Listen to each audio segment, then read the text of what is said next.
Olá, bueno, Hola, olá, boas noites. Estamos hoje com aqui em nossa charla Esperando Godot, quer dizer, como a cada miércoles, um invitado bastante interessante. Hoje temos aqui a presença do dramaturgo, ator, acabo de descobrir, docente e guionista Miguel e escritor Miguel Ángel Manhas, ia dizer Angel, como aqui em mm, catalão, Miguel Ángel Manhas, diretor, dramaturgo, guionista e docente.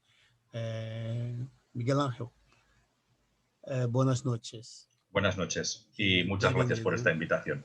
a ti por aceitar nossa invitação. Bueno, tu tem uma carreira bastante extensa de não somente de teatro, mas também de obras literárias. Tem, bueno, pelo menos citaria alguns de tus textos, como Lamento, Lágrimas de Arena, publicado por Ana Gnosis em 2012, Noite de las Almas Abertas, por la editora La Astura, 2013, Lamento, Tears of Sand, Ana Gnosis também em 2014, e um verso volume Paixões Impossíveis, coordenado por el hispanista, bueno, que trabalha sempre com nós outros também aqui, o professor Stil Rodarellis.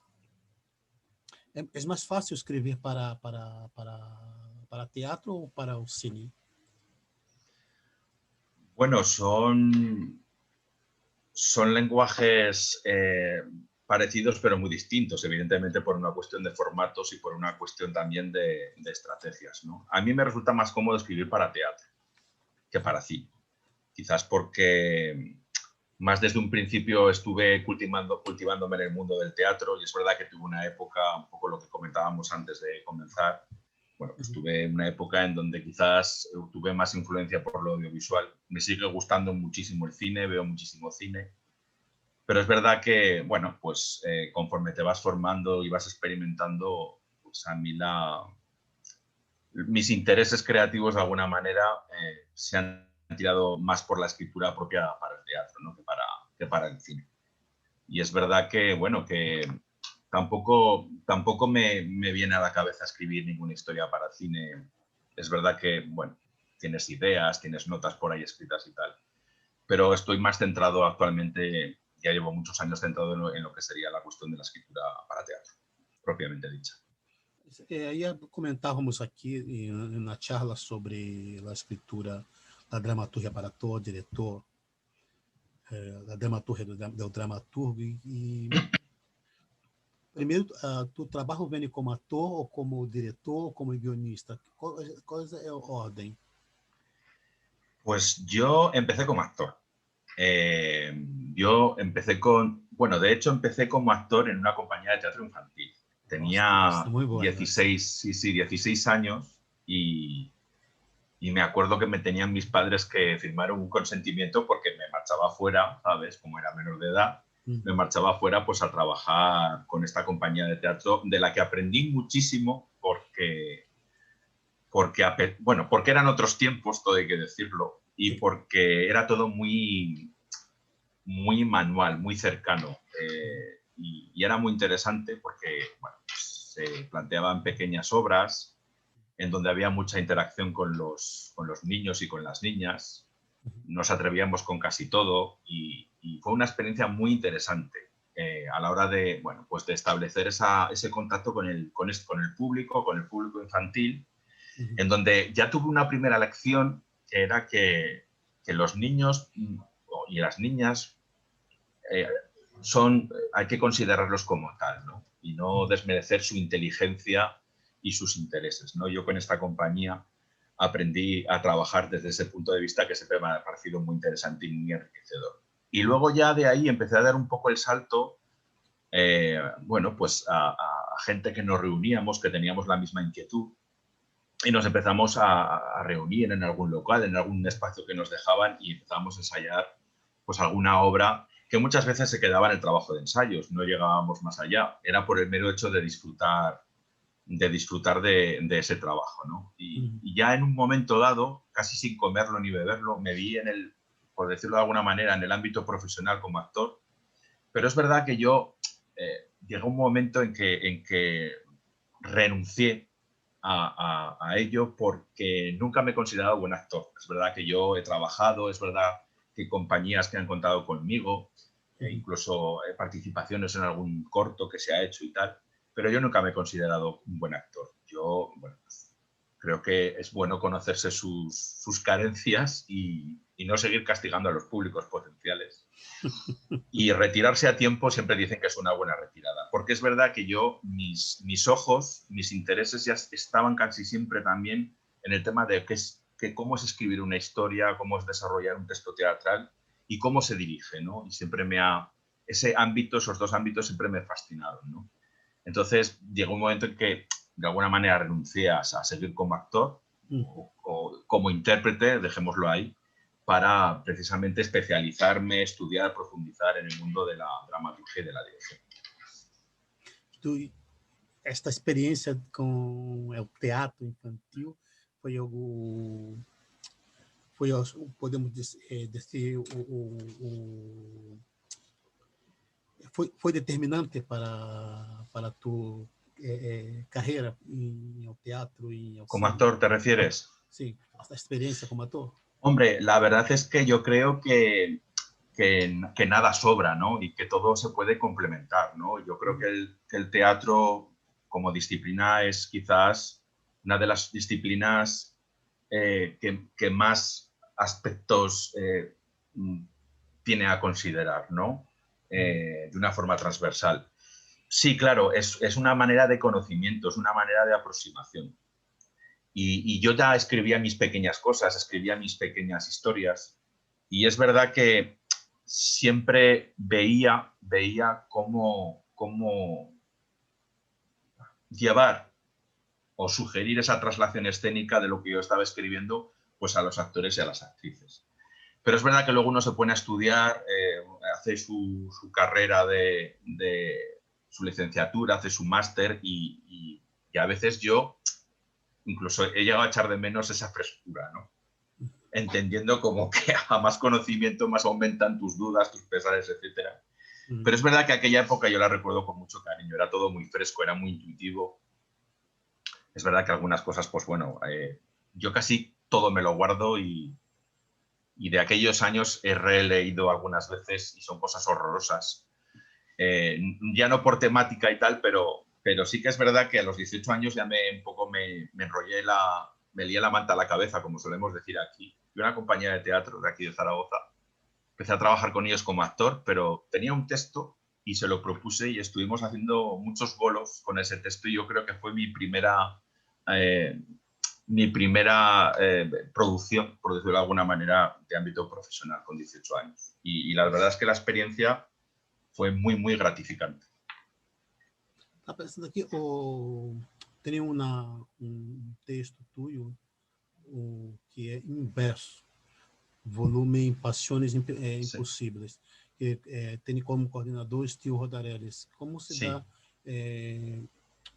como se criou este projeto e como se deu o encontro com o Steel Rodarelles também para Pues bueno, es que Steel yo creo que sois un poco de la misma naturaleza, si me permites la expresión, sois rastreadores, rastreadores de esto, de la dramaturgia y de la dirección. Bueno, rastreadores del teatro, que es maravilloso. Bueno, Steel se puso en contacto conmigo. Es verdad que las redes sociales tienen sus ventajas, muchísimas, pero también tienen muchas ventajas y una de ellas es esta, ¿no? Que ahora tú y yo podemos estar aquí, bueno, pues eso, compartiendo, ¿no? Bueno, pues Steel se puso en contacto conmigo y lo cierto es que vino toda a raíz de la publicación de La Noche de las Almas Abiertas con la Astura Editorial.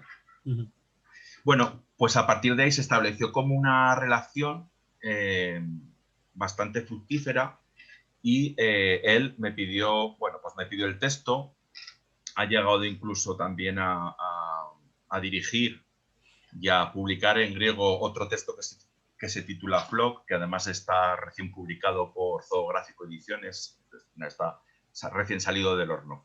Y este volumen pues, nos citó a una serie de dramaturgos y dramaturgas precisamente pues, para hablar de las pasiones, de cómo nosotros entendíamos el mundo de las pasiones. Y el texto Inverso nace un poco de esa petición. Y la verdad es que se publicó, es una edición novenal, que está disponible en la red. Creo que es un PDF de muchísimas páginas, unas 700, unas 1000 páginas, porque claro, hay muchos textos, hay muchas visiones, y yo creo que es un compendio de textos muy interesante. Yo, es verdad que no me he leído todos, lo tengo guardado, me voy leyendo textos, pero hay propuestas muy interesantes. Y nace un poco de esto, y es muy gratificante el ver Steele como hispanista, muy rastreador y especialista de la dramaturgia española contemporánea, como más allá de nuestras fronteras provee a sus alumnos y a su círculo académico, provee bueno, pues de esta nueva dramaturgia o de esta dramaturgia contemporánea, como la queramos llamar. Comentava sobre o inverso, sobre nossas paixões, as paixões humanas, me quedei pensando sobre unir nossas paixões mais profundas e ao teatro, que dizem que é um lugar muito misterioso ou profundamente misterioso, não? Como se dá este encuentro? Bueno, yo, mis amigos, mis amigas, los que conocen mi obra, la gente con la que me rodeo, conocen mis textos, los han leído, y es verdad que yo busco cierta carga de profundidad, ¿vale? Sí. Y Inverso, por ejemplo, es un claro ejemplo, ¿no? Porque siempre yo creo que una de las cosas que hay que tener en cuenta es el esmerarte por observar, ¿no? Por observar lo que te rodea. Pero más allá de un análisis sociológico, etcétera, ¿no? El rito de la observación, que yo creo que, bueno, estamos trabajando o estamos desarrollando nuestra labor dentro de un rito, pues hay que llevar también el rito de la observación. Y esto, en su día, un profesor de interpretación me lo dijo, que la observación era fundamental. Y es verdad que a mí me gusta observar lo que me rodea, pero desde el punto de vista de de lo cotidiano, básicamente. Y a mí, en mi producción literaria, siempre me ha gustado llevar precisamente estas esferas cotidianas y ver cómo las puedo retorcer. Porque es verdad que uno se hace preguntas, ¿no? Y yo siempre he dicho, y siempre aprovecho para volverlo a decir, que el teatro no está para dar soluciones, sino para crear interrogantes, ¿no? Para crear preguntas. Y yo creo que, que lo que está aquí, lo que nos rodea, las circunstancias, yo creo que para mí es un caldo de cultivo muy interesante para investigar y para experimentar. Y por eso muchos de mis textos están llevados a los contextos familiares, en donde, bueno, de base no son familias en apariencia que son felices, que tienen su vida hecha, que están bien estructuradas, pero es cuestión de empezar a rascar un poco y ver dónde está el defecto de forma, ¿no? Por decirlo de alguna manera. Entonces, a mí eso es lo que me lleva a escribir. Cuando Steele propuso lo de Pasiones Imposibles, me pareció ya el epíteto ya me pareció fascinante, ¿no? Entonces, yo construí una trama entre dos personajes, en donde uno de ellos es escritor, y establezco un juego de posesión, porque a mí me parece también, me resulta muy interesante el hecho de cómo nos llegamos a poseer emocionalmente los unos a los otros, cómo se establecen también ciertos cánones de negociación. Esto un poco lo heredamos de Cortés cuando habla que todo es negociación. Y cómo podemos poner en duda incluso el amor incondicional, ¿no? Entonces, Inverso tiene un trazo de todo esto, ¿no? De esta posesión a través del lenguaje, de hasta dónde voy a ceder para conseguir lo que tengo que conseguir, porque yo entiendo que no es nada gratuito. O sea, los personajes tienen que actuar por intereses y por estrategias. Y esto puede ser un claro ejemplo de lo que estamos hablando. Vale, perfeito.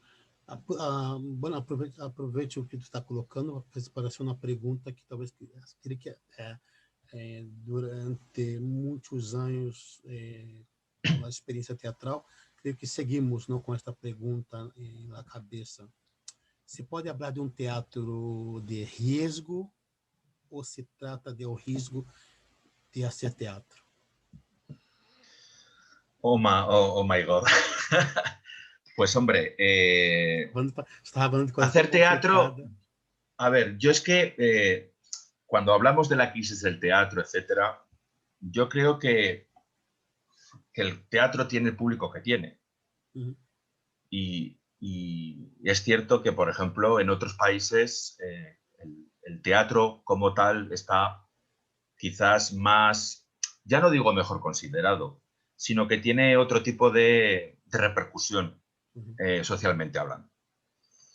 En España, bueno, pues España tiene sus peculiaridades. En España hay una interesante producción teatral, tiene una historia teatral por excelencia, pero es verdad que según en qué contextos, en qué lugares, el teatro como tal no es que esté mal considerado, sino simplemente es algo más que está ahí, es una opción Uhum. y es un poco como ese libro que tienes bueno, pues en una librería y lo coges o no lo coges, ¿no?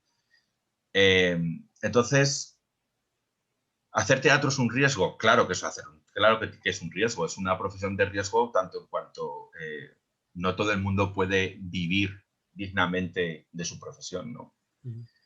Y ya no me voy a meter en si es una cuestión de talento, de no talento, de preparación, de no preparación. Yo entiendo que la preparación es necesaria, ¿no? Uhum. Pero eso tampoco significa que vayas a tenerlo fácil. Entonces, hacer teatro, claro que es un riesgo.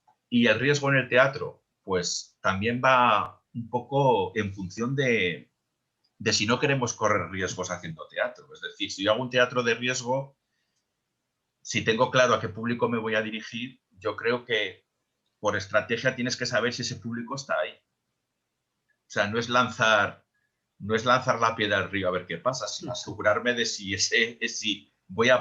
qué efecto va a tener de alguna manera, ¿no? Uhum. Ese, esa piedra en el río. Entonces, bueno, el teatro es el arte especular por excelencia, ¿no? Bueno, Uhum. pues tenemos un poco que preguntarnos qué quiere el público, qué es lo que demanda el público, ¿no? ¿Qué es lo que quiere ver encima de un escenario? ¿Qué historias le preocupan? ¿Qué motivaciones tiene? Ahora, con el tema de esta pandemia, que por cierto yo hoy termino mi confinamiento porque he estado confinado todos estos días. Entonces, claro que las cosas cambian a tu alrededor o la percepción cambia, ¿no? Pero es cierto que yo también entiendo que esto hay que dejarle una distancia, tienen que pasar unos años para ponerle su justo valor, ¿no? Uhum. Esto va a significar, esta pandemia va a significar, hablando del teatro o de la cultura, va a significar que las cosas van a cambiar. Pues no lo sabe, no lo sé. Quiero decir que habrá modificaciones, habrá diferencias, habrá que verlo. Entonces, podemos hacer todo el teatro de riesgo que queramos si no tenemos muy claro cuál es creo yo, el riesgo que está la sociedad pensando en asumir, ¿no? En si le apetece correr esos riesgos. Colocou sobre o tema da pandemia, antecipou as perguntas que tenho preparada. Uh -huh. Como tu analisa, como tu observa ou reflexiona sobre o impacto da pandemia sobre o setor cultural, pero especificamente o teatro? Bueno, fíjate, yo trabajo en un teatro aquí en Zaragoza, en el Teatro de la Estación, y nosotros, claro que lo hemos notado. Lo hemos notado pues porque es una sala privada con 135 butacas y los aforos están al 50%. Ahora, antes podíamos asumir 30 personas, 20 personas. Entonces, tú imagínate lo que eso significa, ¿no? Claro que estructuralmente, económicamente, ha sido devastador y ha sido demoledor. Nosotros también nos encargamos, tenemos una parte pedagógica muy importante en el Teatro de la Estación. Y claro, cuando el año pasado, en marzo, vino el confinamiento aquí en España, todo eso se interrumpió. Y claro, nosotros tenemos nuestra labor profesional, pero nosotros también trabajamos en el Teatro de la Estación, ¿no? Y somos un equipo estable de personas especializadas en lo suyo, pero Eso de alguna manera se terminó. Se terminó porque tuvieron que pasar meses y meses y meses, que no fue hasta el mes de septiembre, cuando ya pudimos volver a empezar. Entonces, claro que esto ha afectado. Y es verdad que en una sala de teatro como tal, en un teatro como tal, tenemos que estar un poco a golpe del boletín oficial del Estado, es decir, a ver cómo están las cosas, cómo están los picos de contagio, cómo está... Es decir, todo esto que está ocurriendo ahora es casi mirarlo mes a mes, o bueno, antes incluso semana por semana, y ver cómo están las cosas, porque en función de cómo estaban las cosas había más o menos aforos. Compañías de teatro que venían de fuera no podían venir porque de repente confinaban. Es decir, ha habido todo un proceso de trabajo que ha tenido que ir adaptándote prácticamente día a día, ¿no? Entonces, es cierto que es complicado, pero también es verdad que yo creo que ahora la gente necesita reunirse, la gente necesita encontrarse, ¿no? Y uno de los sitios en donde la gente se reúne y se encuentra y comparte esa descarga eléctrica que yo digo es precisamente en un teatro, ¿no? Entonces yo creo que, bueno, si podemos encontrarnos que somos necesarios socialmente hablando, ¿no? En estos tiempos. Luego ya veremos. Sim. Uma das coisas que colocou a pandemia ha colocado muito em evidência, bueno, que já estava em evidência, pero que colocou em um lugar de urgência, não sei se vamos ter êxito nesse sentido, é a precariedade ao setor. Claro, es que volvemos a lo mismo. Hay que tener en cuenta que nos movemos en el terreno de la creación, pero también somos estructuras económicas. Entonces, una estructura económica se sostiene precisamente de eso, ¿no? De esa oferta, de esa demanda, y tú puedes tener una oferta de distinto tipo, una programación, una organización pedagógica, etcétera, pero claro, un poco lo que decía antes, ¿no? Vemos que todo eso se tiene que ir adaptando en función de cómo va esto que nos rodea progresando, ¿no?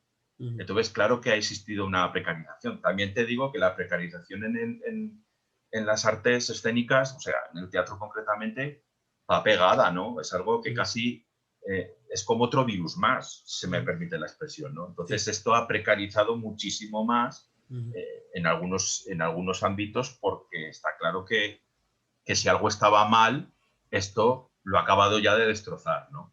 Y yo espero y deseo que las cosas poco a poco se vayan mejorando y que toda esta precarización vaya un poco solucionándose. Yo creo que esto nos tiene que hacer reflexionar. No pueden, yo entiendo que las cosas, esto ha sido muy sorpresivo, esto está siendo devastador, pero no podemos volver a cometer los mismos errores. Alguna lección, ya no digo positiva, pero alguna lección práctica tenemos que sacar, porque si no, no tiene ningún sentido. Y hemos visto cómo yo me he planteado muchas veces, ¿somos necesarios para la sociedad? La sociedad nos necesita. Yo siento ser pesimista, pero muchas veces he llegado a pensar que no. Aquí en Murcia ciudad, hace algún tiempo, todos los teatros estuvieron cerrados y no pasaba nada. Eso hay que preguntarse qué está ocurriendo, qué es lo que tenemos que hacer. O sea, no podemos pasarle la culpa, por decirlo de alguna manera, a la sociedad o al público potencial que nos rodea, sino hacer un replanteamiento, hacernos un estudio, una reflexión y saber exactamente qué es lo que está ocurriendo, ¿no? Y desde luego el buscar una forma y una manera de no estar con la palabra precarización dentro de nuestras charlas cotidianas, ¿no? Y eso tendrá que ser un revulsivo y poner las cosas en su sitio. Entiendo yo, claro. Com o debate com Javier Dalt, com Matthias Feldman durante o verano passado, discutíamos sobre que era um momento onde de la incertidumbre tudo era gris. E uma das charlas que nós outros organizamos, eles comentaram coisas muito comuns e concretas, que era, por exemplo, que em todas as crises, especificamente em ao teatro, é uma espécie de colador, um filtro. donde muitos criadores, inclusive atores que estão em condição mais precária, soltam do barco porque o setor não consegue mais agregá-lo ou mantê-lo dentro do setor, pelo tema da precariedade. Pero sempre aparecem figuras com uma capacidade criativa absurda, que acaba inovando.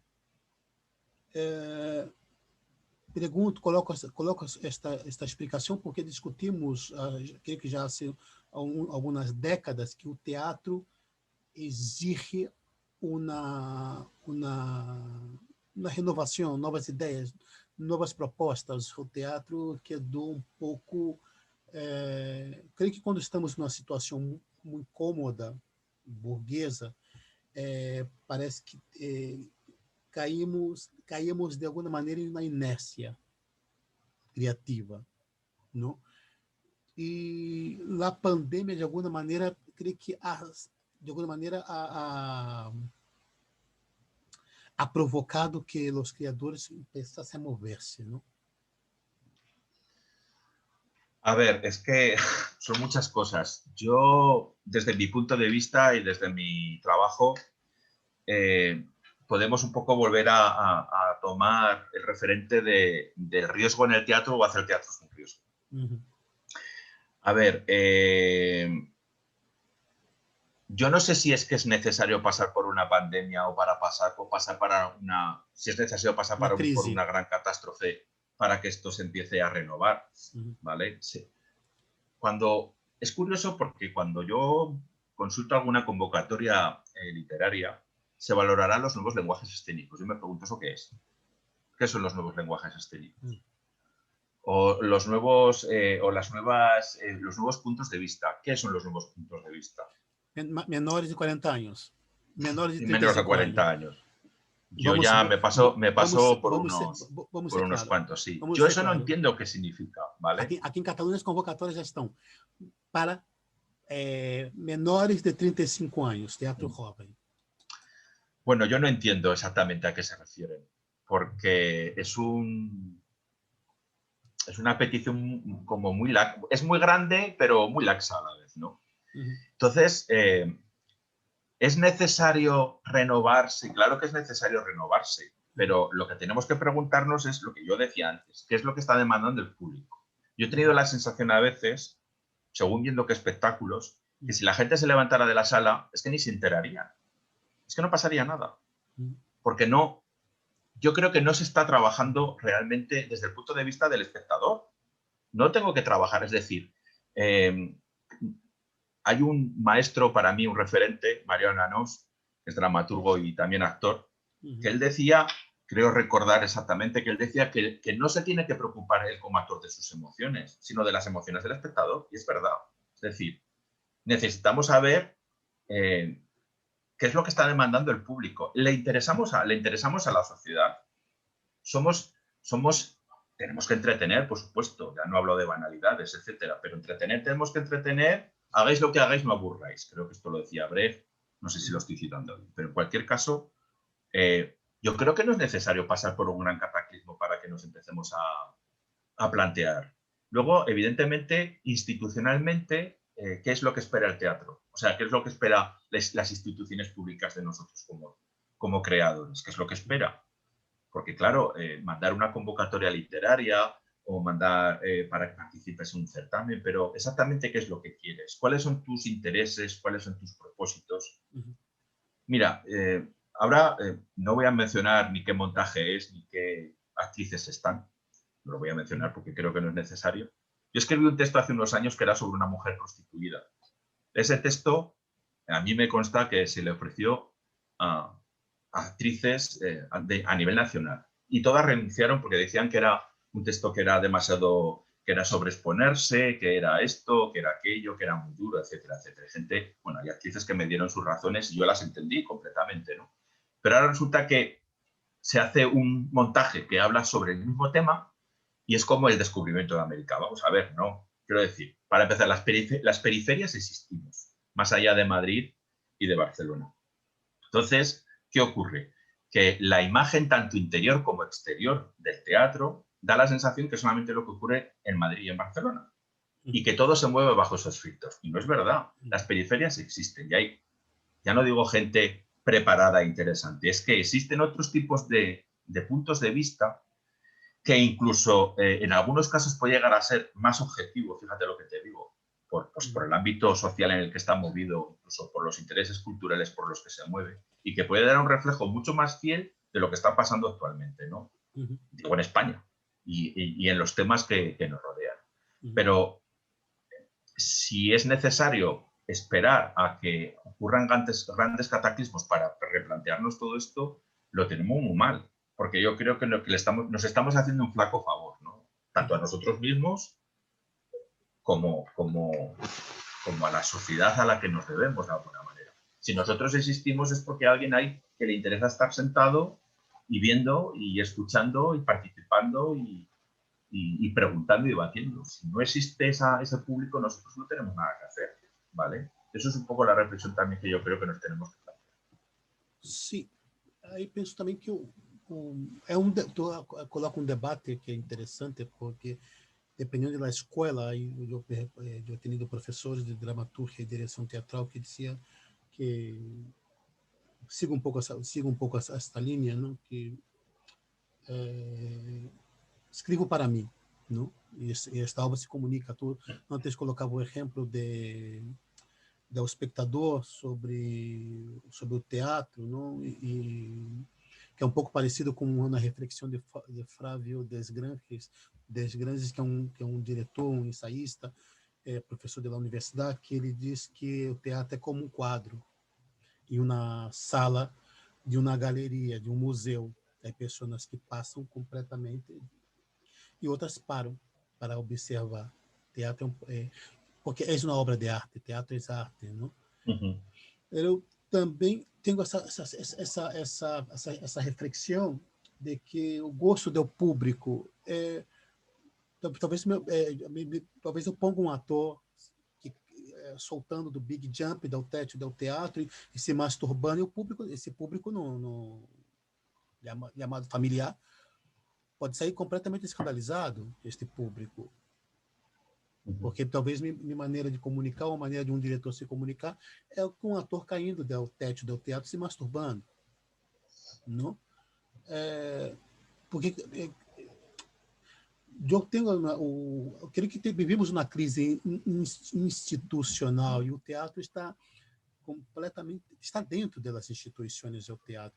E creio que essa institucionalização do teatro, creio que provoca uma grande crise de la creatividad, la valentía, la libertad, ¿no? Porque creo que tú comentabas, por ejemplo, un ejemplo de la actriz, o papel de un personaje de una prostituta. ¿Tú no crees que el teatro está asumiendo una moral que no es de su competencia? Bueno, asumiendo, a ver, ahora ¿qué ocurre? Que socialmente,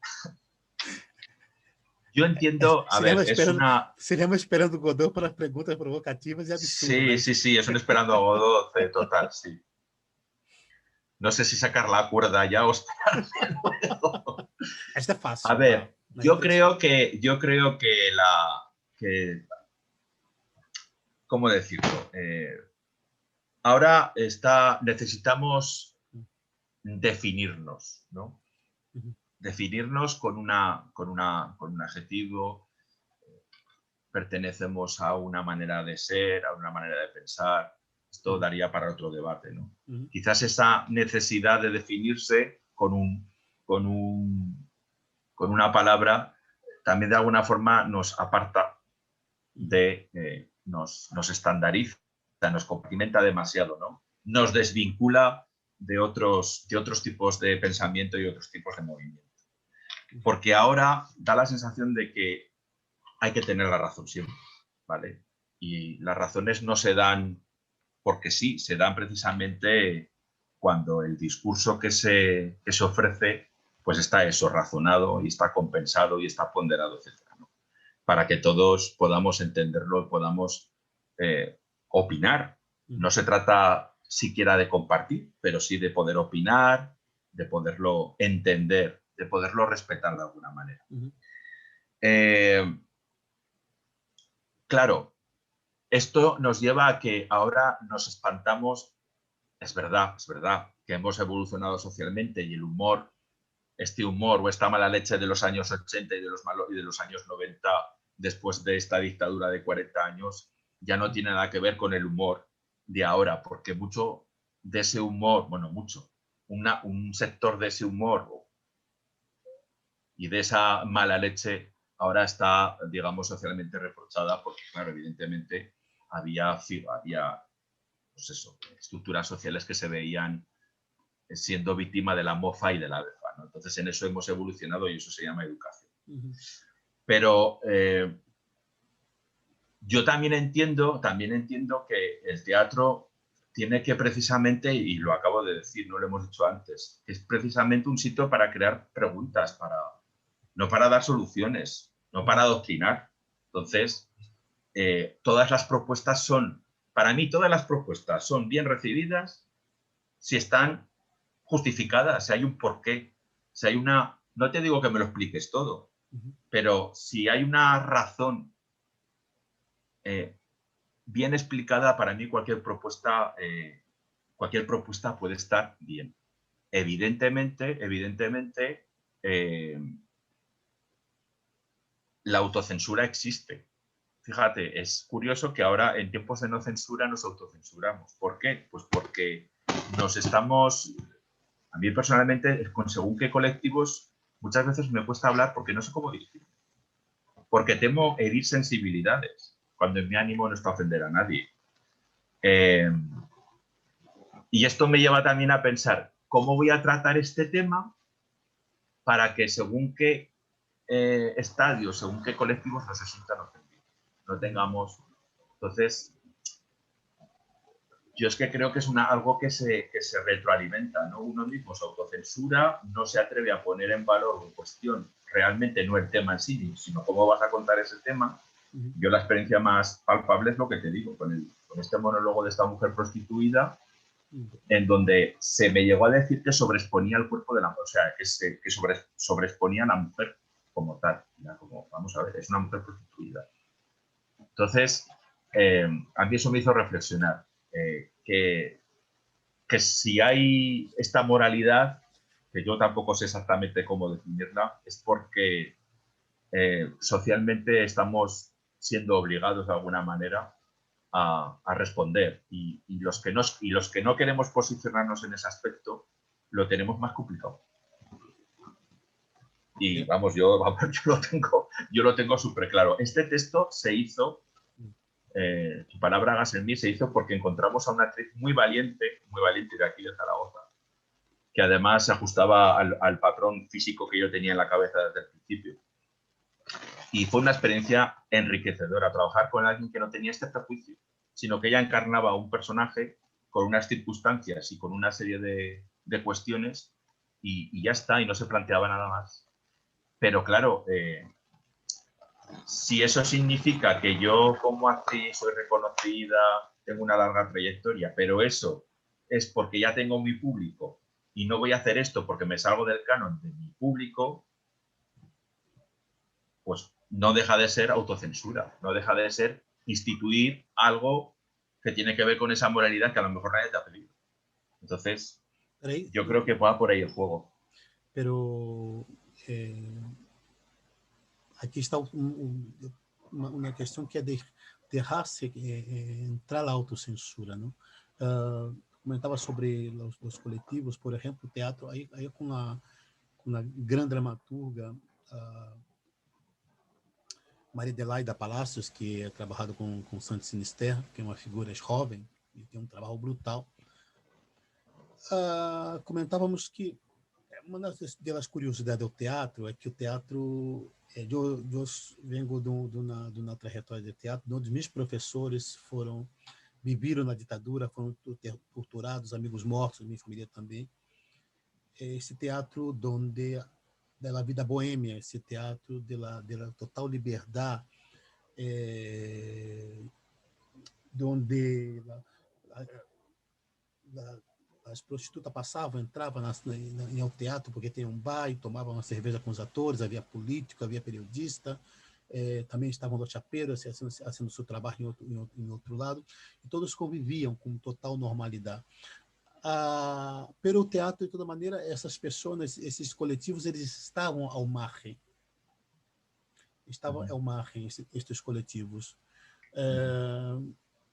Temos um discurso muito politicamente, talvez, correto, de igualdade, não sei o quê, estamos num lugar muito cômodo do discurso. Parece que a hora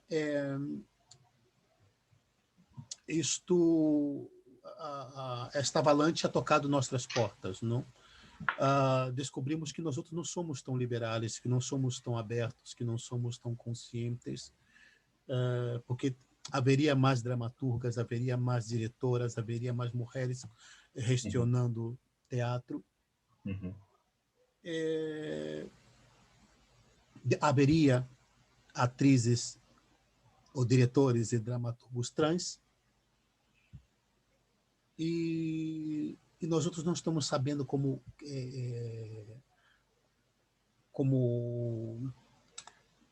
dominantes, não? Machistas, não? Machos, não estamos sabendo dialogar com esta nova realidade. Ou nos silenciamos, ou miramos para outro lado, ou assumimos esta autocensura, porque não creio que falta uma valentia, sermos verdadeiros, abordar esse tema, dialogar de maneira clara com estes coletivos, com estes setores? A ver, claro, es que con estos colectivos se dialoga si yo quiero hacer... A mí lo que dices me parece muy interesante, muy revelador a la vez. Estos colectivos se los tiene considerados para ser partícipes de tus historias que tú escribes o de que tú diriges, no de colaborar en la escritura o, por ejemplo, decirle cualquiera de los colectivos que mencionamos, ¿no? Pero si buscamos, hay dramaturga trans, hay dramaturgos LGBTIQ, são muitas siglas, carai. Por exemplo, em Buenos Aires agora temos figuras interessantíssimas que apareceram de maneira muito forte dentro do teatro, na música, cantantes, escritoras, figuras que estavam durante todo o margem, viviam ao lado de nós outros, pero não cruzavam nosso território, porque para nós outros era muito cômodo mantê-los ali, neste setor. Hombre, yo ahora creo que eso aquí no. Quiero decir que hay bastante, creo yo, flujo, ¿no? y feedback en cuanto a esto que estamos mencionando, ¿no?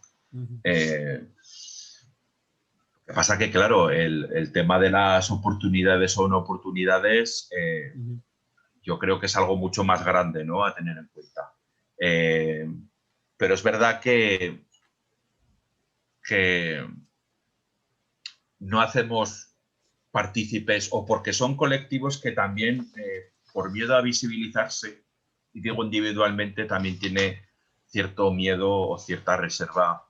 Pero es verdad que yo estoy seguro que hay gente por ahí que está haciendo sus cosas, que a lo mejor no las está dando a conocer o no está ofreciéndoselas a un público mayoritario, pero yo creo que necesitamos expresarnos. Necesitamos dar rienda suelta a lo que somos, a cómo vemos la vida, a nuestra percepción de las cosas, y yo creo que es interesante el tener en cuenta todos estos aspectos. Senão, porque creio que se não há diálogo, se miramos para outro lado, eu tenho textos com que a protagonista é uma prostituta. E qual o problema? Me perdone as feministas que não aceitam a prostituição, mas há coletivo de mulheres que sim, que querem trabalhar nessa prostituição. perdona a política, é muito confortável ela estar em seu cargo político e não saber da realidade de uma mulher que vive na calle. Me perdona as intelectuais da academia, porque elas miram o mundo desde a ventana. São realidades, teremos que estar muito atentos a estas realidades. Y tenemos Ya, que lo tener que esa pasa que como capacidad. con todo, nosotros podemos, a ver, va en función del grado de estilización que tú le des a esa realidad. Si la estilizas mucho, pues va a ser muy estilizada, pero no va a ser la realidad, va a ser tu realidad, la que tú has conformado en tu cabeza, ¿no? Entonces, a mí me sorprende, hay una convocatoria que contempla el mundo LGTBI, pero a mí me da la sensación que, bueno, tienen que ser, si alguno de los personajes pertenece a uno de estos colectivos, es una maravillosa persona, porque por el hecho de ser gay ya tiene que ser buena persona. Yo esto debatía el otro día con un amigo y es verdad que yo me pregunto por qué, es decir, todos los personajes tienen que tener sus afectos y sus defectos, No, todo ser que humano, por supuesto todo ser puedes humano, darle cierta importancia o cierto grado de interés a su inclinación sexual, tanto en cuanto va a repercutir en su vida como personaje, si no nos da igual. Pero no podemos pensar que este personaje gay, lesbiana, lo que queramos, es un sufridor nato. A ver, no, a mí eso me parece un error. Me parece un error porque estás estrechando mucho el cerco, porque no se trata de esto. Yo entiendo que tú te preocupes de visibilizar el colectivo, pero es que en todos los colectivos y en todas las personas está la imperfección. Y aquí estamos hablando precisamente de eso, de imperfecciones. Estamos hablando de personajes que van a cumplir sus objetivos y que probablemente en situaciones de supervivencia van a ser el peor, el más cruento, porque necesita sobrevivir. Yo creo que ese juego es muy interesante, porque si no estamos dando una imagen muy errónea, es decir, sim, pero dentro do Santa coletivo, Teresa de Calcuta seguro que tenía sus defectos. claro, pero dentro do, é curioso esse discurso, porque esse tema se o gay somos perfeitos ou não somos perfeitos, já que dentro do nosso grêmio a representatividade homossexuais é gigante, se não for maioria dentro de nosso grêmio, assumido ou não, fora do armário ou não, é muito, não sei se é majoritário, mas é bastante importante dentro de nosso coletivo. Sí. Eu creio que aqui temos que, creio, não? Que temos que conseguir ter um diálogo muito aberto, senão vamos ter Bukowski será agora se diz a palavra cultura do cancelar, será cancelado Bukowski, não? Seguramente Kerouac será cancelado, como tentaram cancelar o Woody Allen, não? Então eu creio que nós temos que é importante dialogar e vivemos um momento muito interessante porque é um feminismo muito plural, não? Seguramente a Camille Paglia não suporta a Madonna, não? Porque a Paglia é daquela geração das feministas muito dura. Madonna e Rihanna são feministas, e Gustavo não? Angela Davis, não? Mas eu creio que nós outros, os homens do teatro, eu creio que nós outros temos que nos posicionar no sentido não nos posicionar como diz as redes sociais, não? Pero debater, eu creio que não podemos silenciar porque nem todas as opiniões são válidas. Bueno, es un poco lo que te decía antes. Para mí lo interesante es, yo no sé hasta qué punto la gente que nos dedicamos al teatro estamos preparados para coexistir con otros grupos, con otros colectivos que hacen teatro. Yo creo que sí, yo trato de relacionarme lo máximo posible con colectivos y con... Bueno, porque también es una fuente de información para mí, ¿no? Porque precisamente apela a lo que a mí me interesa, ¿no? Y a los temas que a mí me llaman la atención como tal. Nossa profissão, historicamente, o teatro sempre esteve muito conectado aos coletivos LGBTs, com as prostitutas, com a política, com os filósofos, não? Eu não sei se, Ujú. se ha cambiado tanto, não? Pero es que Insistimos sobre... el teatro tiene su labor. Yo creo que el teatro eminentemente tiene una labor social. Es algo que está a él innato, ¿no? Dentro de su propia estructura, de su propio germen, ¿no? Pero yo lo que creo es que más que censuras, yo lo que creo es que está demasiado incrustado en nosotros ese buenismo, el buenismo.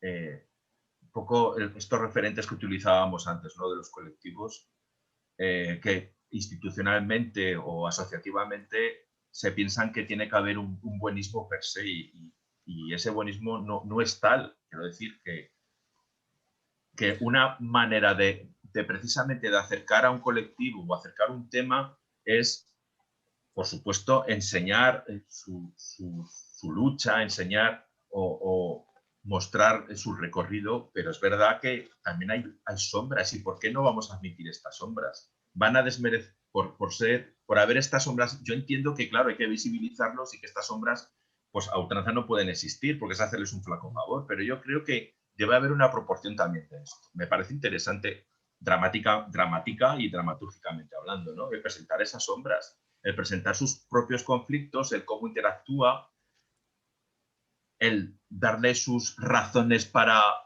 no pensar cómo tendría que pensar, etcétera. Entonces, yo creo que realmente ese es el caldo de cultivo, ¿no? Y Talvez donde yo... ¿Perdona? No, sigue. Sí, y precisamente encontramos textos en donde eso ocurre, ¿no? Y a mí me parece más enriquecedor, mucho más interesante, incluso me llega a hacer como una visión mucho más global de, bueno, pues del colectivo que sea o de la problemática que sea. Yo creo que para mí es mucho más interesante. Também pode ser também que diretores ou dramaturgos homossexuais há um porcentagem que são fora do armário pero que não aborda a temática LGBTI e outro é um setor que está dentro do armário e que não abordará essa temática e quando aborda é como se fosse algo muito lejos e dá uma sensação à sociedade, aos ativistas e aos grupos de que o teatro, de alguma maneira, está lejos destes coletivos, não sendo que o teatro tem um coletivo LGBT importantíssimo, importantíssimo, ¿no? Bueno, porque es una cuestión educacional. A ver, España es un país machista. Hombre, España es un país machista y habrá que empezar. A ver, el teatro tiene su función educativa. sí. Por supuesto, bueno, más que su función educativa, su función pedagógica. Uh-huh. Pero es verdad que, a ver, esto es como todo. De nada sirve si en la base no se empiezan a establecer unos ciertos mecanismos. Sí. Y la base de todo aprendizaje es la estructura social en donde tú te mueves. Tu propia familia, esa familia donde naces, donde te desarrollas como persona, ¿no? Más luego, pues, los colegios, los institutos, los ámbitos sociales. Yo creo que es una cuestión de educación de base, ¿vale? Y esta educación de base sirve, pues, para fomentar cierto tipo de valores, no estoy hablando de valores cristianos, sino cierto tipo de valores sociales, ciertas maneras de empatizar con otros contextos que no son el tuyo, buscar la equidad, porque para mí el feminismo se trata de eso, de equidad entre el hombre y la mujer y no otra cosa. Puede parecer un discurso muy reduccionista, quizás lo es, pero para mí es eso, ¿no? Pero atendiendo precisamente a las realidades en las que nos movemos. Todo esto el teatro lo tiene que tener en cuenta. Tiene que ser absorberlo de alguna manera para que, más allá del tema, tú propongas una visión que trate de ser más globalizadora, que tenga un ámbito un poco más abierto. Para que no nos quedemos simplemente en la anécdota. Por eso digo que cuando ponemos las miras en un colectivo y queremos desarrollarlo, no tenemos por qué dar por hecho muchas cuestiones. Vamos a buscarla, vamos a buscar desde lo pequeño a lo grande a ver qué ha ocurrido, ¿no? Para hacer esa labor inductiva o deductiva. Pero es verdad que ya con esa base clara no tendría que ser ningún problema. Ni armarios, ni no armarios, ni cuestión de visibilidades, no tendría por qué haber problema. O sea, que el problema hay en el momento que muchos colectivos o muchos sectores de algunos colectivos no entienden que casi siendo lo mismo vaya a ser afín a su colectivo. Es esta especie de guerra de guerrillas, ¿no? Que muchas veces, bueno, y ahora con el feminismo lo estamos viendo, por ejemplo, ¿no? Que hay ciertos sectores feministas que no comparten otros puntos de vista. Eso es positivo, claro, porque hay un diálogo, porque se establecen unas bases, pero no se trata de que mi base va a romper la otra base. Así no vamos a llegar a ninguna parte, porque esto es un caldo de cultivo excelente para los retrógrados, para la gente que todavía vive en la edad de piedra, ¿no? Hay que ver que el discurso va un poco precisamente hacia eso, ¿no? A ser lo más pedagógico posible, a ser lo más fácil posible, porque es verdad que hay algunos discursos de carácter feminista, por ejemplo, yo no entiendo qué quieren decir, porque hay una profusión de elementos narrativos que me llevan a la conclusión más que, o sea, son poco didácticos. Y si alguien nos escucha puede pensar, pues lees un libro, te instruyes, lo buscas. Yo creo que hay que facilitar la labor.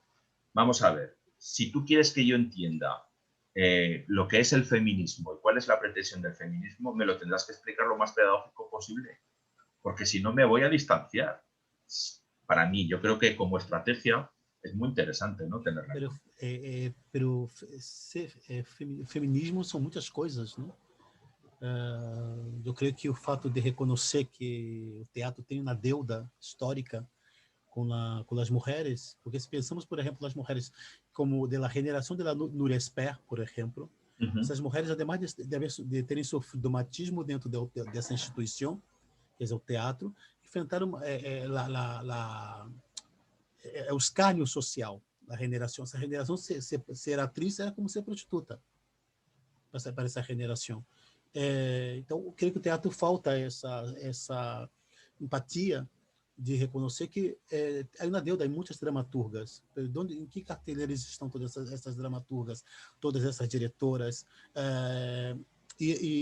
Ou o grupo LGBTI, senão o teatro, senão vamos estar vestindo a roupa do Vaticano, não? Aí maricones por todos os lados, pero de cara ao público não, não? Entramos nesse jogo. Hombre, tenemos...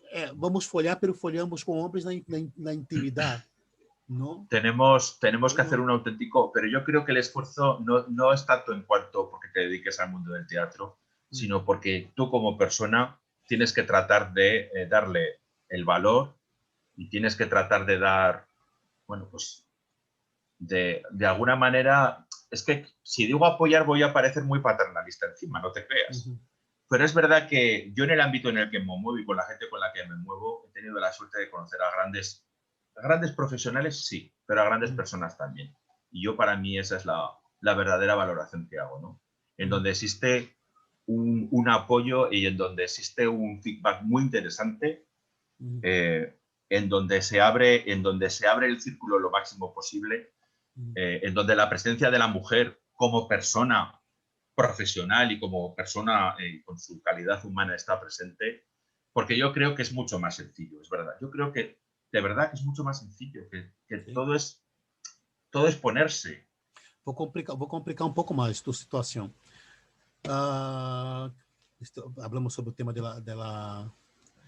da sacudida da pandemia a nosso coletivo de maneira econômica. Hablamos sobre o tema dos coletivos, que o teatro tem uma deuda histórica com esses coletivos citados. E agora o teatro tem mais um fator complicador, que provocado pela pandemia, que é o tecnovívio, ou é o streaming.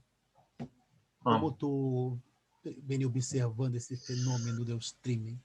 Pues a ver, yo creo que, hombre, a ver, el teatro está hecho para ir a eso, ¿no? El teatrón, lugar para mirar. Pero a ver, si ahora, en las actuales circunstancias, existe una herramienta que hace que alguien que no pueda acudir a una sala de teatro pueda ver a una obra de teatro, pues bienvenida sea. O sea, no, tampoco nos vamos a echar las manos a la cabeza. Mira, nosotros hemos tenido una experiencia en el Teatro de la Estación. Nosotros todos los años, para los meses de febrero y junio, hacemos muestras de los alumnos y alumnas. Entonces, precisamente, dejamos muy claro que es un proceso de trabajo, nunca es un resultado. Y este año, por las circunstancias, hemos utilizado la herramienta del streaming porque había mucha gente, porque claro, son grupos en donde va mucha gente a verlos, pues, sobre todo, claro, evidentemente familiares y amigos, ¿no? Pero este año no podía ser. Luego había, bueno, pues ciertos sectores, como son personas mayores, que evidentemente, por los riesgos que puedan, eso que nosotros cumplimos con todas las exigencias sanitarias, pero es verdad que hay cierta prevención, ¿no? Pues esta herramienta la hemos utilizado y ha sido muy buena idea, porque la gente se ha conectado o bien en directo o luego cuando la ha podido ver, y ha habido multitud de conexiones, incluso de gente que tiene familia viviendo fuera, incluso en el extranjero, ¿no? Yo creo que es una herramienta que nos viene muy bien precisamente para optimizar estos recursos, para buscar una nueva forma de hacer dentro de esta circunstancia tan excepcional en la que estamos viviendo. Si ahora me vas a preguntar si es una herramienta que ha venido para quedarse, pues a lo mejor sí. A lo mejor en según qué contextos y en según qué sectores el streaming puede ser también esa herramienta a utilizar para ver un espectáculo teatro. Luego, claro, pues habría que ver si realmente se está yendo en contra de lo que sería el rito, el rito en sí, si el teatro no es eso. Si, bueno, a ver, yo mucho del teatro que aprendí no lo aprendí en el colegio, sino en Estudio 1 de Televisión Española. Así te lo digo. Entonces, yo conocí a autores, conocí obras, conocí actores, conocí actrices, conocí maneras de trabajar viendo los Estudios 1 de Televisión Española, no lo que me enseñaban en el colegio. Y no es que no me enseñaran teatro, pero ya sabemos lo que enseñan en los teatros, en los institutos, perdón, los colegios y los institutos de teatro.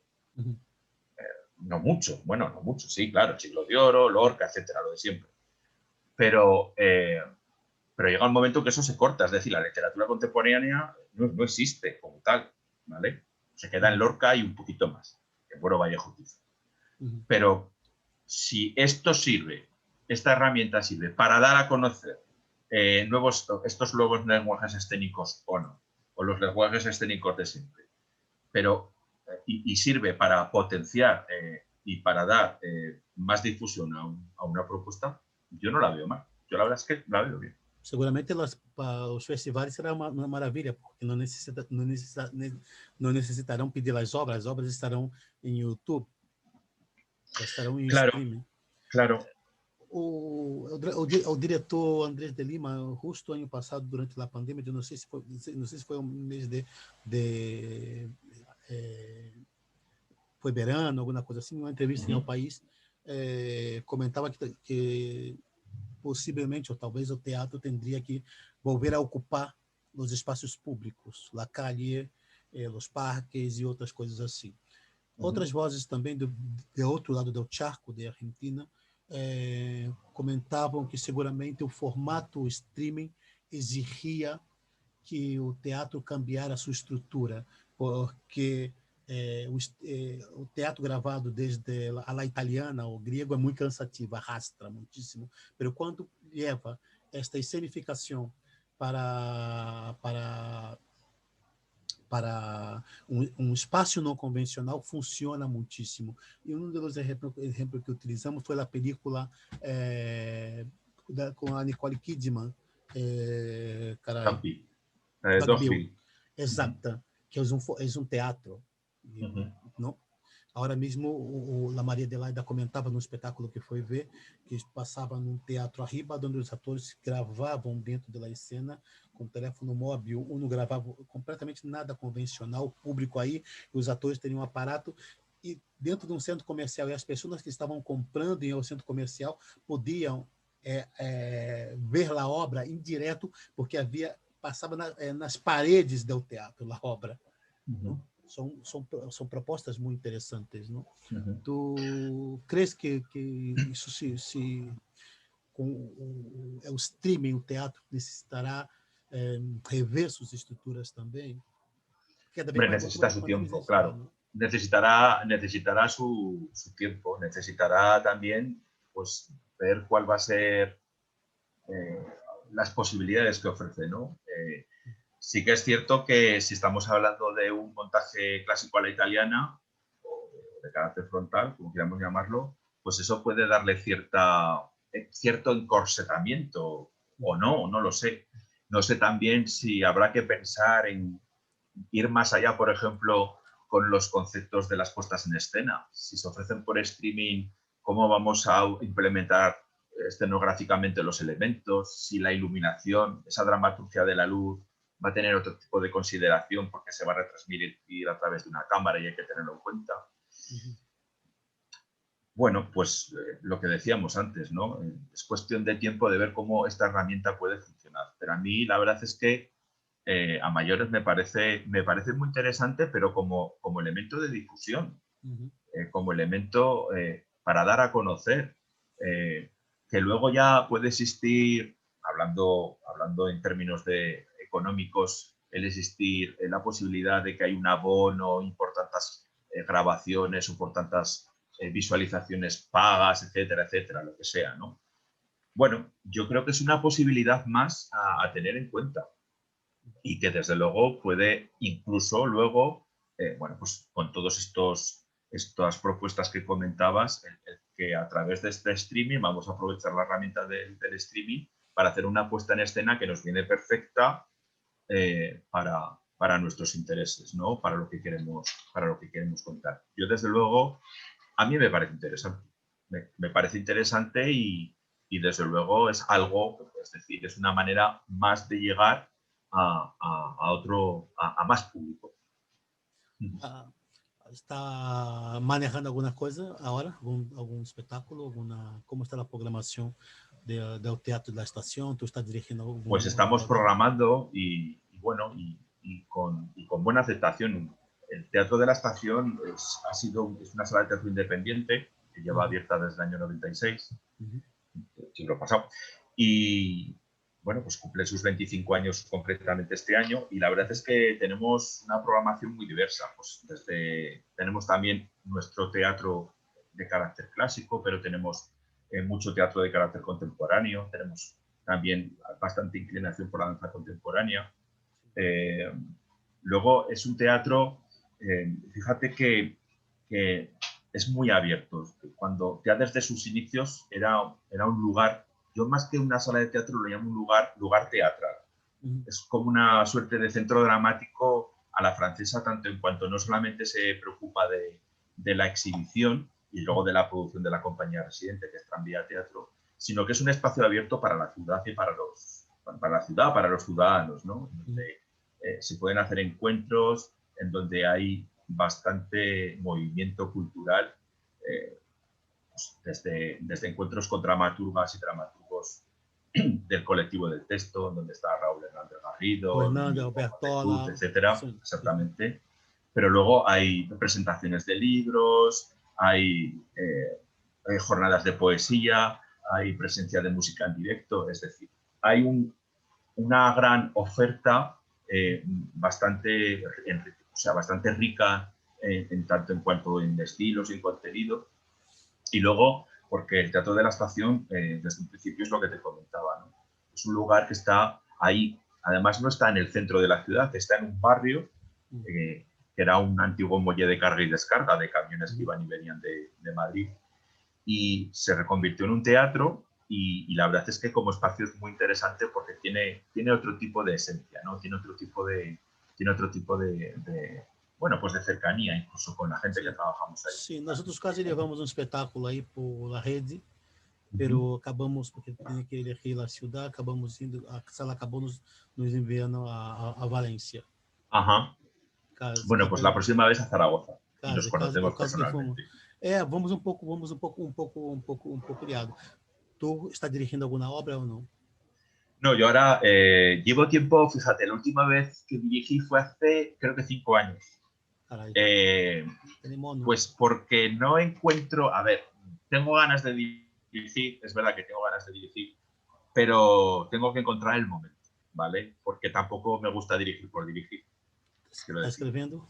voy un poco espaciando, ¿no? Es verdad que estoy más concentrado con el tema de la escritura, también estoy muy concentrado con el tema de la pedagogía, pero es verdad que me apetece, tengo ganas. De hecho, ahora hay un proyecto por ahí que me han propuesto precisamente para llevar a cabo durante este año, pero me encuentro más, no sé si más cómodo, por decirlo de alguna manera, pero sí que mi necesidad de escribir es más apremiante que a lo mejor la necesidad de dirigir. Pero bueno, cualquier proyecto que puedan hacer, bienvenido sea, por lo menos tenerlo en cuenta. ¿Está escribiendo algo o no?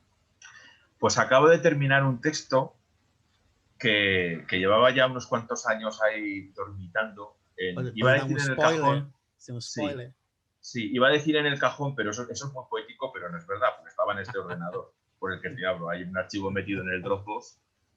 Que sí, que ahora con estos días de confinamiento y revisitando lecturas que tenía pendientes y tal, he conseguido por lo menos hacer una primera versión.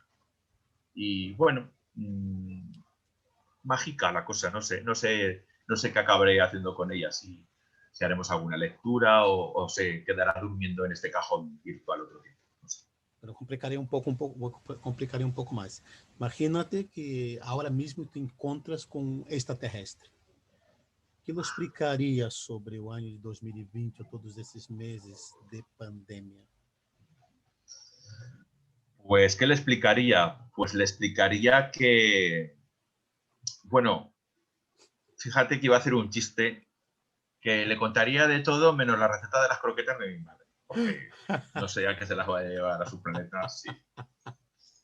Pues, ¿qué le explicaría a este extraterrestre? Fíjate, yo casi que me da por pensar que este extraterrestre tiene más cosas interesantes que decir de las que le pueda contar yo, porque ellos, desde su distancia y con sus aparatos ultra modernos, ultra revolucionarios, han estado investigando todo lo que ha pasado en la Tierra, por lo menos durante este último, Sus aplicaciones. Año. Sí, pero vamos, yo le diría que no se dedicara al teatro, para qué sufrir. Somos masoquistas. Somos masoquistas. Un poco. Pero bueno, es que, a ver, es muy difícil renunciar a la vocación. Muy Exatamente. Teatro vocación, si no. Sí, bueno, por lo menos para mí es algo absolutamente vocación. De vocación. Miguel Ángel Mañas, muchísimas gracias por tu participación aquí en nuestro conversatório. Fue una charla muy agradable, muy agradable. Gracias. E aportado muitíssimas coisas. E não sabemos se esses conversatórios se vão transformar em um livro. Steve Rodarelli está insistindo para transformar. Son muchos. Interesante. Estamos bueno, yo no sé si me he enrollado mucho, ¿no? Si he aportado mucho o poco, pero bueno, he estado muy a gusto. Muchas gracias por la oportunidad. Fantástico. Bueno. Yo te pasaré la fecha de cuando estará disponible en YouTube. Vale, perfecto. Muy bien. Muchísimas Pues nada, gracias un saludo.